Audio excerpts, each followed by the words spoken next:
Hi hello అండి. Welcome back to my channel simply Asha. ఇవాళ ఒక మంచి ఇన్ఫర్మేషన్‌తో అయితే మీ ముందుకొచ్చాననమాట. చాలా యూజ్‌ఫుల్ ఉంటుందండి ఈ వీడియో. చిన్న పిల్లలు ఉన్న వాళ్ళకైతే చాలా యూజ్‌ఫుల్ అవుతుంది. ఆల్రెడీ మీరు థంబ్‌నెయిల్‌లో చూసే ఉంటారు. దగ్గు, జలుబు చిన్న పిల్లల్లో వస్తే దానికి హోమ్ రెమెడీ ఎలా చేయాలి ఏంటా అనేదైతే నేను ఈ వీడియోలో అయితే మీకు చూపించబోతున్నాను.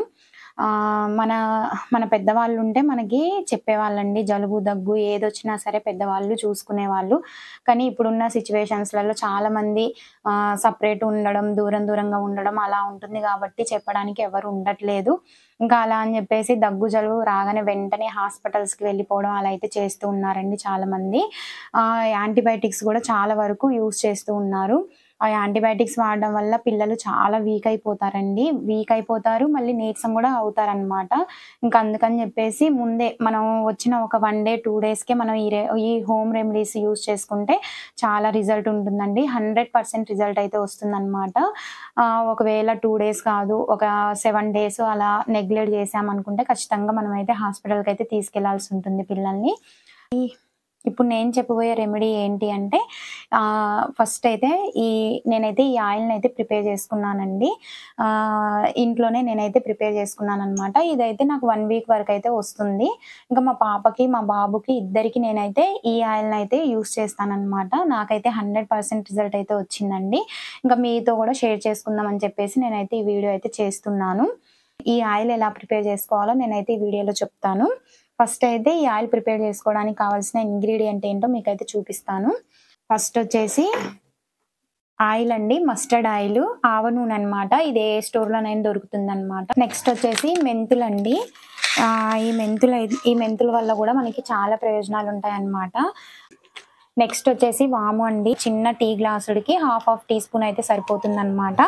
అదే మనకి 1 వీక్ వరకు అయితే యూజ్ చేసుకోవచ్చు.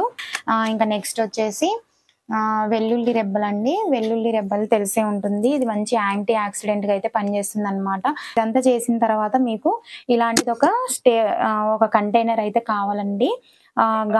గాజు సీసా అయినా పర్వాలేదు, ప్లాస్టిక్ డబ్బా అయినా పర్వాలేదండి. కాకపోతే ఇలా మూత గట్టిగా ఉండేటట్టు చూసుకోండి. అంటే దీంట్లో ఉన్న ఘాటు బయటికి వెళ్ళకుండా ఉండడానికి ఇలా మూత అయితే కొద్దిగా గట్టిగా ఉండేదైతే చూసుకోండి. ఇదైతే ఆల్మోస్ట్ 1 వీక్ వరకైతే యూజ్ అవుతుందండి మంచిగా. ఈ ఆయిల్ ఎలా ప్రిపేర్ చేయాలో కిచెన్‌లోకైతే వెళ్ళి చూసేద్దాం. ముందైతే ఒక చిన్న గిన్నెనైతే పెట్టుకోవాలండి.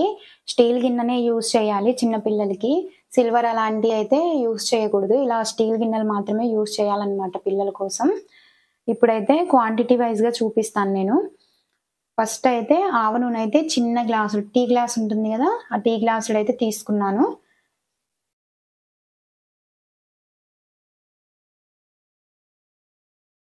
ఇప్పుడు ఒక హాఫ్ టీ స్పూను మెంతులనైతే తీసుకుంటున్నా. వాము గూడా ఒక హాఫ్ టీ స్పూన్ అయితే తీసుకుంటున్నా. ఒక 6 వెల్లుల్లి రెబ్బలనైతే తీసుకుంటున్నా. పొట్టు ఒలిచేసానండి. పొట్టు ఒలిచేసైతే ఈ వెల్లుల్లి రెబ్బలనైతే ఏస్తున్నాననమాట. చూడండి, మంచిగా మరిగిచ్చాలి. ఇవి మరుగుతున్నప్పుడు మనకి ఘాటు స్మెల్ ఒస్తదండి. ఆ స్మెల్ ఒచ్చినప్పుడు స్టవ్ ఆఫ్ చేయడమే. చూడండి, వెల్లుల్లి రెబ్బలు గూడా కలర్ మారిపోయాయి. ఘాటు స్మెల్ గూడా ఒస్తుందండి. నేనైతే స్టవ్ ఆఫ్ చేస్తున్నాను. ఇప్పుడు ఇదంతా కొద్దిగా చల్లారిన తర్వాత స్ట్రెయిన్ చేసుకొని ఒక ఎయిర్‌టైట్ కంటైనర్‌లో అయితే వేసుకోవాలన్నమాట. పూర్తిగా చల్లారనిద్దాం దాన్ని.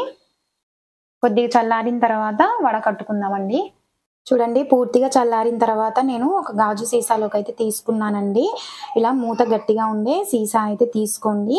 ఈ గాజు సీసా అయినా పర్లేదు, ఒకవేళ ప్లాస్టిక్ డబ్బా ఉన్నా పర్లేదండి. మూత మాత్రం గట్టిగుండాలి. చూడండి, నాకు ఒక టీ గ్లాసు ఆయిల్‌కైతే నాకైతే ఇంత వచ్చిందండి. ఈ క్వాంటిటీ అయితే వచ్చిందనమాట. ఇదైతే 1 వీక్ వరకైతే యూజ్ చేసుకోవచ్చండి ఇది. చూసారు గదండీ! ఆయిల్ ఎలా ప్రిపేర్ జేయాలో చూసారు గదా! అయితే ఛాతీ దగ్గరైతే రాయాలండి. నెక్స్ట్ వచ్చేసి వెనక వీపు మీద గూడా రాయాలి.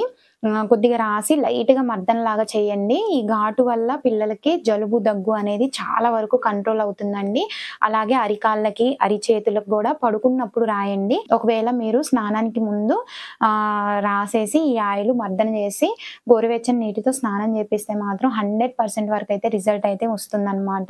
ఇదండి ఇవాల్టి వీడియో. నా ఇన్ఫర్మేషన్ గనక మీకు నచ్చినట్టయితే ఖచ్చితంగా మన ఛానల్‌ని సబ్స్క్రైబ్ చేసుకోండి. కొత్త వాళ్ళు చూస్తున్నట్లయితే కొద్దిగా సబ్స్క్రైబ్ చేసుకొని ఎంకరేజ్ చేయండి. చేయండి. ఒకవేళ మీరు యూజ్ చేసిన తర్వాత రిజల్ట్ ఎలా ఉందో నాకు కామెంట్ సెక్షన్‌లో కామెంట్ చేయండి. అలాగే లైక్ చేయండి, షేర్ చేయండి. Thank you for watching.